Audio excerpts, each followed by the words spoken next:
Good day and welcome back to GP Outdoors. We've been under some pretty heavy rainfall non-stop since last night. She finally let up about 20 minutes ago. I've been inside the house for most of the morning. It's about 2 o'clock in the afternoon now and I was honestly getting a little bit stir crazy. March has been an interesting month so far.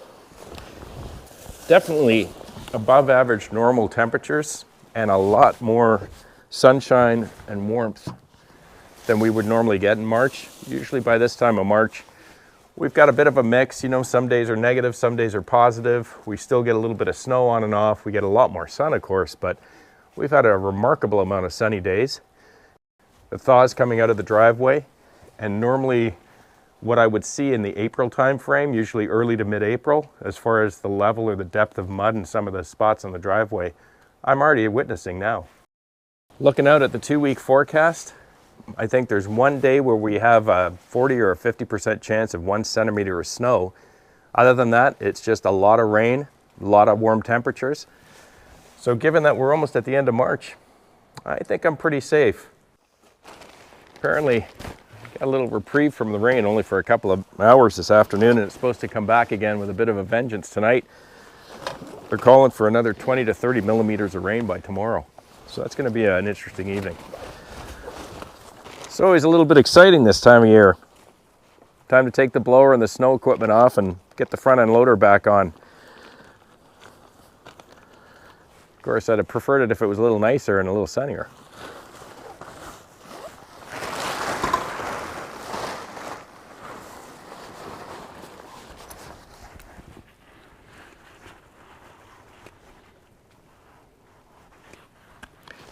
All right, if anybody's keeping count, you're going to find a grease zerk here, right on this pin of your SSQA.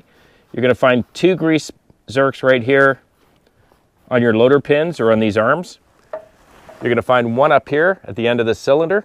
You're going to find a sneaky one back in here, just underneath at the end of this cylinder. And if you can, put a little grease on your finger, put them in your pinholes, just to keep that greased. And if it's not clean, check it first, use your rag to clean it out, make sure there's no dirt. Also, I learned on my B2601 that it is possible sometimes that these hydraulic connections can start to shake loose after a while. So before I get the loader arm on, I'm just going to grab a couple of wrenches.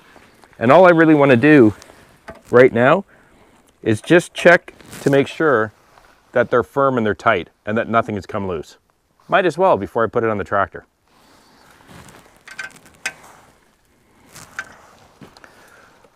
I always use this stuff called Spray 9. I've been using it since I was in my teens. A lot of garages use it.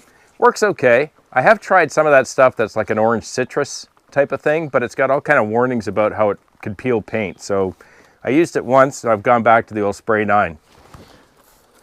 I just need to get the carbon off, that's all. I'm not a big fan of shining the tractor up. In fact, I think I probably washed the old B2601 maybe twice the whole time I ever had it.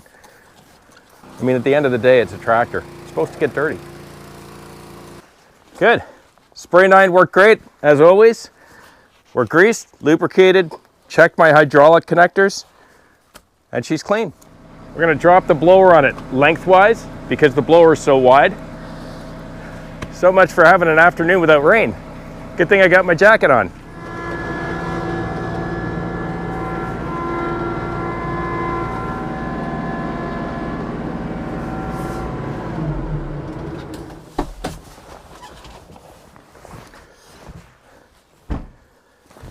Alrighty, so my plan is I'm going to get the blower off and the subframe and all the components because I think it's going to be a lot easier to clean them later when they're off the tractor. And all I am going to clean is I'm going to try to get rid of all that carbon off the side of the tractor. But if you recall, the way that this this K-connect is designed, the blower sits on a bit of an angle and the subframe or the K-connect scoops into it. And what I learned in the fall when I was putting it on is that when you raise it up onto a pallet, it kind of changes that angle or that angle of approach. So I had to shake it to get it on. Not sure what's going to happen when I take it off. I don't want to take it off on the ground and then have to throw chains on it and lift it with the loader. I'll see if I can get it on reasonably here.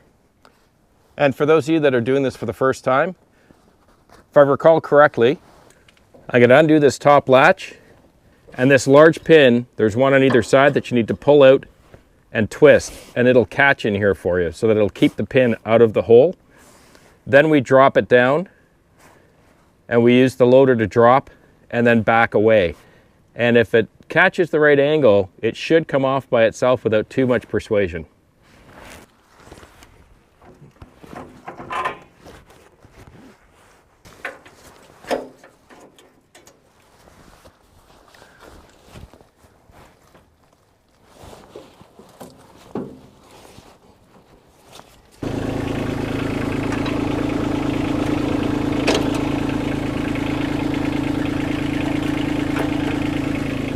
Also, just a quick note, you'll notice that the K-connect has already fallen down and the hinges have already come out.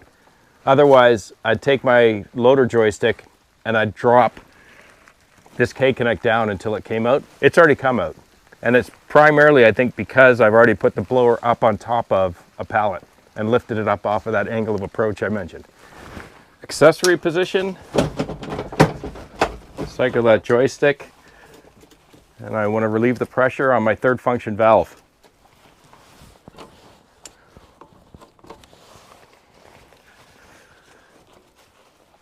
So we've taken the hydraulic hoses off of the third function valve, which, as you may recall, is for my deflector. And the only two I want to remove right now are what would other be your curl and dump connections, because I want to still be able to raise that subframe up and down. But I need to get the other two hoses off because they run to the blower. If I start backing up, I'll start pulling the blower with me.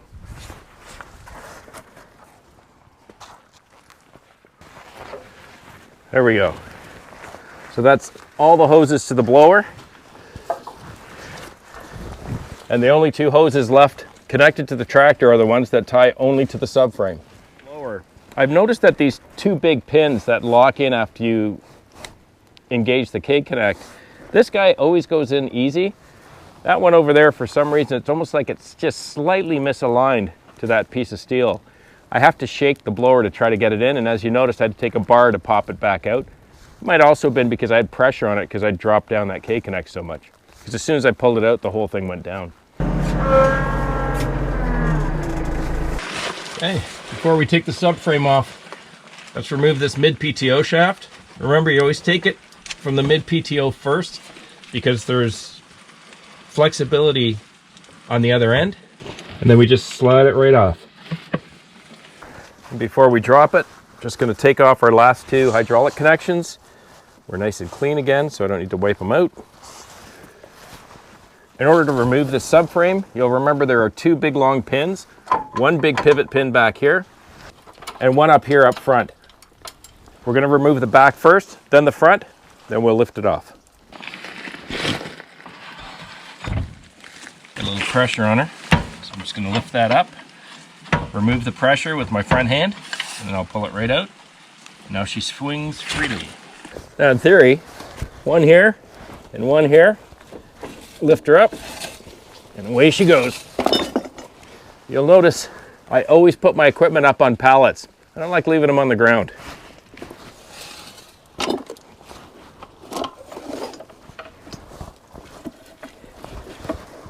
On another day, preferably a nicer day, I'll come back, clean it up, get it greased and lubricated before I put it away.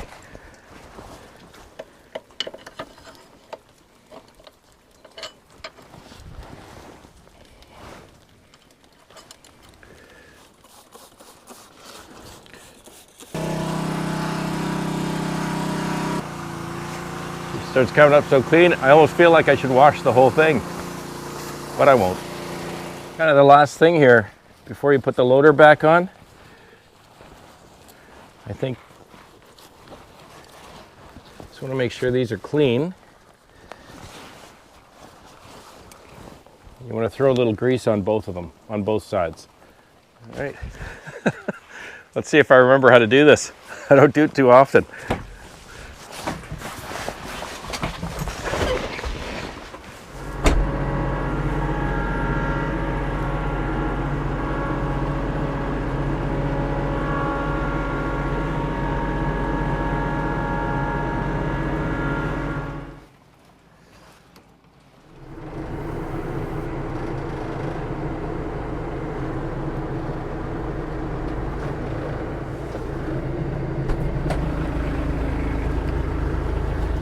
I always forget that last movement every time.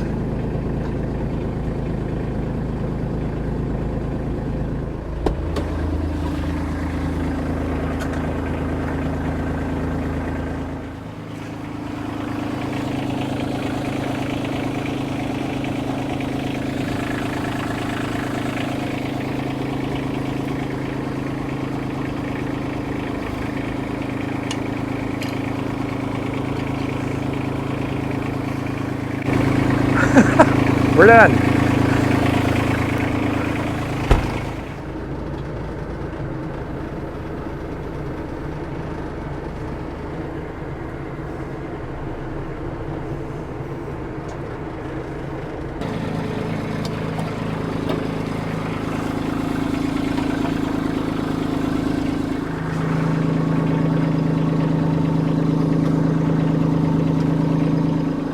You'll see I dropped the loader down before I put the pin in. You should never go under the loader arms unless you've got it pried up with a 2x4 or something.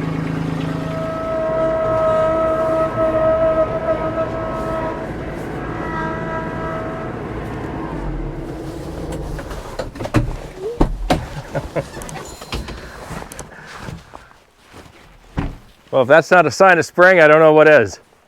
Thanks so much for sticking around in the rain with me today. I hope it was helpful for the new tractor owners that had left comments asking me to film the removal of the blower. If you like the channel, please click subscribe, hit the like button, and if you want to know when I'm posting videos, just click that little bell. Have a wonderful and safe weekend with your families. Please be kind to one another.